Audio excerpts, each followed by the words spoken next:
இன்னைக்கு நம்ம பார்க்க போகிற செலிபிரிட்டி விஜய் டிவியில் ரொம்பவே ஃபேமஸாக ஓடிட்டுருக்க சிறகடிக்க ஆசை சீரியலோட ஒரு லீட் ஆக்டரை பற்றி தான். இவரை பற்றின ஃபுல் டீட்டெயில்ஸ் தெரிஞ்சுக்கிறதுக்கு முன்னாடி சேனலை சப்ஸ்கிரைப் பண்ணாதவங்க மறக்காமல் சப்ஸ்கிரைப் பண்ணிக்கோங்க. அப்போ தான் நாங்கள் போடுற வீடியோஸ் உங்களுக்கு நோட்டிஃபிகேஷனாக வரும். வாங்க வீடியோக்குள்ளே போகலாம். இன்றைக்கி நம்ம பார்க்க போகிறது நம்ம முத்துவோட அண்ணனான மனோஜை பற்றி தான். இவரோட உண்மையான பெயர் ஸ்ரீதேவா. இவர் மார்ச் மாதம் 16ஆம் தேதி திருச்சியில் பிறக்கிறாரு. நம்ம 90s கிட்ஸ் தான். இவரும் ஸ்கூலு காலேஜு எல்லாமே ஒரு ஃபேமஸான மெட்ரிக் ஸ்கூலில் தான் படிக்கிறாரு. அதுக்கப்புறமும் காலேஜுமே ஒரு பெரிய காலேஜில் தான் படிக்கிறாரு. ஏன்னா ஃபேமிலி வைஸ் அவங்க கஷ்டப்படுற ஃபேமிலி அப்படின்லாம் எதுவுமே கிடையாது. ஸோ ஃபஸ்ட்டு அவங்க அப்பாவுக்கு நாட்டுப்பற்று அப்படிங்கிறது ரொம்பவே அதிகமாக இருந்தது. அதனால் நிறைய விஷயங்கள் நம்ம இந்தியா இப்படி இவங்கள்லாம் போராடி இருக்கிறாங்க அப்படி இப்படின்னு சொல்லி வளர்த்தனால எப்படியாவது ஆர்மியில் நம்ம ஒரு ஹீரோவாயிடணும், அந்த ஆர்மி ஆஃபீஸர் ஆயிடணும், அப்படி நாட்டுக்கு நிறைய சேவை செய்யணும், இப்படிலாம் இவரோட மைண்ட் செட் போயிட்டே இருந்திருக்கு. நல்லாவும் படிக்கிறாரு ஸ்கூலில். அதுக்கப்புறம் ஒரு காலகட்டத்தில் என்ன ஆகுது அப்படின்னா ஆர்மியிலேருந்து நிறைய பேர் நிறைய இறப்புகள் எல்லாம் அவர் காதில் கேள்விப்படுறாரு.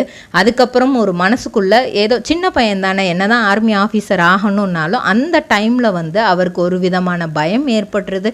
சரி, நம்ம ஆர்மியில் ஹீரோவாகலைன்னா என்ன, நம்ம இந்திய நாட்டுக்கு ஹீரோவாகலைன்னா என்ன, அட்லீஸ்ட் சினிமாலையாவது ஹீரோ ஆகலாம் அப்படின்ட்டு நடிக்கிற ஆசை அவருக்கு வருது. அதனால் காலேஜ் படிச்சுட்டு இருக்கும்போதே அந்த இன்ஜினியரிங் ஃபீல்டை விட்டுட்டு நம்ம ஏதாவது சாதிக்கணும் அப்படின்னு சொல்லிட்டு ஒரு திருச்சியிலேயே ஃபஸ்ட்டு ஒரு லோக்கல் சேனலில் ஆங்கராக வேலை பார்க்குறாரு. ஒரு படிப்படியாக போகலாம் அப்படின்னு சொல்லிட்டு ஆங்கராக வேலை பார்க்குறாரு. அதுக்கப்புறம் வாய்ப்புகள் தேடி நீ இங்கே இருந்தால் பார்த்தாதுப்பா, மெட்ராஸுக்கு போகணும் அப்படிங்கிற மாதிரி இவருக்கு தெரிய வருது.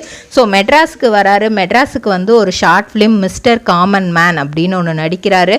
அதில் இவருக்கு அவார்டும் கிடைக்கிது, நல்லா நடிச்சிருக்காருன்ட்டு. ஸோ அதை வச்சு அவர் என்ன நினச்சிட்டாரு அப்படின்னா, நம்ம ஹேண்ட்ஸமாகவும் இருக்கும், அதனால் கண்டிப்பாக நம்மளுக்கு நிறையா வாய்ப்பு கிடைக்கும், நம்மளுக்கு இப்போ ஒரு அப்ரிஷியேஷன் வேறு கிடச்சிருச்சு அப்படின்னு சொல்லிட்டு அதுக்கடுத்த வாய்ப்புக்காக அவர் காத்துக்கிட்டே இருந்திருக்கிறாரு. நிறைய வாய்ப்புகள் தேடி வந்துடும் அப்படின்னு ஒரு பெரிய கனவோடே இருந்த அவருக்கு மிகப்பெரிய டிசப்பாயின்மெண்ட், எந்த ஒரு வாய்ப்பும் வரல.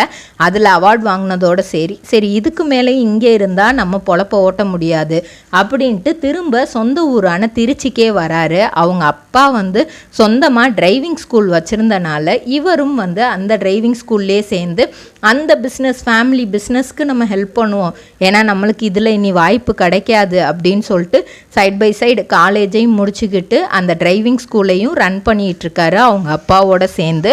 அப்போ ஒரு நாள் காவிரி ஆற்றுல குளிச்சிட்டு இருக்கும்போது அவருக்கு இப்படி டைவடிச்சு குளிச்சிட்டு இருக்கும்போது அவருக்கு கழுத்து சுளுக்கிருச்சு. ஐயோ சுளுக்கிச்சேன்ட்டு அந்த கரையில் உட்காந்து இது பண்ணிட்டு இருக்கும்போது காரில் அவருக்கு நிறைய ஃபோன் வந்திருக்கு.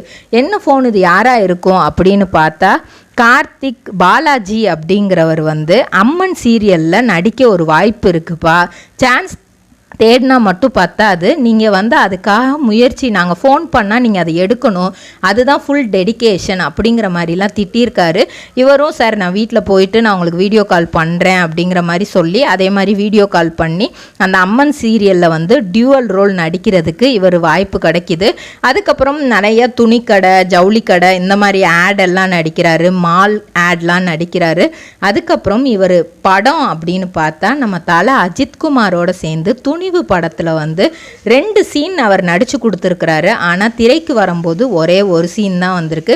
இது இவருக்கு முதல் தடவை இல்லையா, ஏன்னா ஒரு இன்டர்வியூவில் இது உங்களுக்கு டிசப்பாயிண்ட்டாக இல்லையான்னு கேட்குறாங்க. அதுக்கு அவர் சொல்கிறாரு, இது எனக்கு முதல் தடவை கிடையாது, கிட்டத்தட்ட 50 படங்களுக்கு மேலே என்னை நடிக்க கூப்பிடுவாங்க, இத்தனைக்கும் நான் செகண்ட் ரோல் தேர்ட் ரோல் தான் கேட்பேன், அதுலேயுமே நான் நடிக்கிற சீன் படத்தில் வராது, ஏமாற்றம் தான் நான் அடைஞ்சு போவேன் அப்படின்னு சொல்லியிருக்காரு. விகடனோட வெப் சீரிஸான ஆதலினால் காதல் செய்வீரில் சுந்தர் அப்படிங்கிற ரோல் இவருக்கு பெரியவே ஒரு சக்ஸஸை கொடுத்துருக்கு. அதுக்கப்புறம் ஓடிபி அப்படிங்கிற ஒரு ஷார்ட் ஃபிலிமும் நடிச்சிருக்கிறாரு. இதெல்லாம் நடிச்சிட்டு வரும்போது தான் விகடனில் வந்து அவங்களுக்கு வந்து ஒரு சான்ஸ் கொடுக்குறாங்க. நீ வந்து இதில் நடிப்பா, சிறகடிக்க ஆசையில் இப்படி ஒரு ரோல் இருக்குது, நடி அப்படின்னு சொல்லி நடிக்க வைக்கிறாங்க. அதுக்கு முன்னாடி அவர் நாம் இருவர் நமக்கு இருவர்னு விஜய் டிவியில் ஏற்கனவே வந்து காயத்ரிக்கு ஜோடியாக வந்து வர்றதுக்கு ஒரு 2 சீனில் வந்திருப்பார். படங்கள் அப்படின்னு பார்த்தோன்னா 3GV, ஆரா, ராஜகிளி இப்படிங்கிற மூவிஸ்லலாம் வந்து செகண்ட் தேர்ட் ரோல்ஸில் தான் இவர் வந்திருக்கிறாரு. வள்ளி திருமணம் அப்படிங்கிற ஒரு நாடகத்திலையும் நடிச்சிருக்கிறாரு. இவரோட சாஃப்ட் கைண்டுக்கு இவருக்கு இன்னும் நிறையா சக்ஸஸ் கிடைக்கணும் அப்படின்னு நம்மளோட பெஸ்ட் விஷஸ் தெரிவிச்சுக்கிறோம். இவரோட நடிப்பு யாருக்கெல்லாம் பிடிக்கும்னு மறக்காமல் கமெண்ட்ஸில் சொல்லிடுங்க. இதே மாதிரி பல செலிப்ரிட்டிஸோட பயோடேட்டா தெரிஞ்சுக்கிற சேனலை மறக்காமல் சப்ஸ்கிரைப் பண்ணிக்கோங்க.